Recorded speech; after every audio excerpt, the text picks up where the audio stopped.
आज हम शुरू करते हैं अष्टावक्र गीता का एकदम सूत्र वाला चीज़, ठीक है ना। हमेशा ध्यान रखना, कभी भी कोई भी इंसान कोई भी चीज़ बता रहा है, ठीक है, तो वो उसका अपना एक्सपीरियंस हो सकता है। जिस तरीके से वो चीज़ों को देख रहा है, आप किस तरीके से उस चीज़ को सुन रहे हो वो आपके ऊपर डिपेंड करता है। और जिस तरीके से सामने वाला इंसान आपको बता रहा है, कह रहा है, वो चीज़ आपके ऊपर डिपेंड करती है।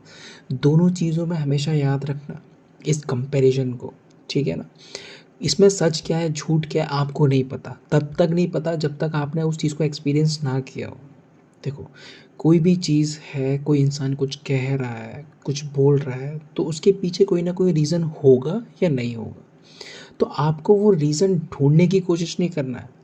अगर आपकी नज़र उतनी शार्प होगी, उतनी सही होगी, आप एक्चुअल में हर चीज़ को तोल-मतोल के, चीज़ों को देख कर के, ऑब्ज़र्व करके, अपनी एनालिसिस को देख कर के, साइंटिफ़िक तरीके से चीज़ों को देखते हो, ऑब्ज़र्व करते हो, उसके बेस पे जब आप चीज़ों को देखते हो ना, तब आपकी नज़र बिल्कुल डिफरेंट होती है। किसी चीज़ से बॉन्ड नहीं होनी चाहिए। यहाँ पर क्या हो रहा है? यहाँ पर राजा जनक पूछ रहे हैं कि मुक्ति कैसे होगी?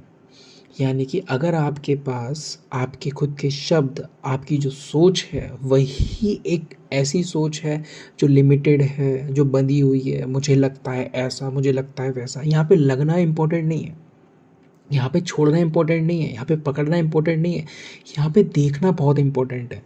चीज़ों को वैसे देखना जैसी चीज़ें हैं, चीज़ों को वैसा कहना जैसी चीज़ें हैं, ये इम्पोर्टेंट है। अब आप कैसे वैसी की वैसी ही चीज़ें बोल सकते हो। अगर मैं आपसे पूछूं कि आप भगवान को जानते हो या नहीं, तो अगर आप एक्चुअल में जानते होंगे तो आप कुछ ना कुछ या तो कहोगे, अगर नहीं जानते होगे तो आप चुप रहोगे, ठीक है। दोनों ही चीज़ें हो सकती हैं। अगर आप चुप रहे तो आपने ये दिखाया कि हाँ ये मैं नहीं जानता हूँ। लेकिन अगर मैं आपसे कहूँ कि हाँ आप मुझे एक्सपीरियंस कराओ कि गॉड है या नहीं, लेकिन आप मुझे कोई इल्यूजन के बेसिस पे या फिर किसी प्रैक्टिस के बेसिस पे तुम कुछ मुझे फील करा रहे हो, कुछ ऐसा दिखाने की कोशिश कर रहे हो जो कि एक एक्चुअल में इल्यूजन है, रियलिटी कुछ भी नहीं है, तो वो झूठ हो गया।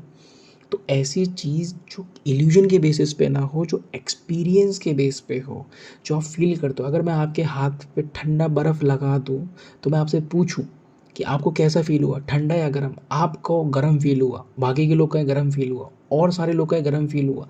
लेकिन आपको ये चीज़ पता होना चाहिए क्या, कि हज़ारों लोग, लाखों लोग कह रहे हो कि गर्म है, गर्म है, लेकिन आपको अगर ठंडा फ़ील हो, आप कह रहे हो कि नहीं मुझे ठंडा ही फ़ील हुआ। अगर आप ये कह रहे हो कि गर्म फ़ील हुआ, तो फिर आप झूठ में जी रहे हो। तो ये ऐसे नहीं जीना आपको।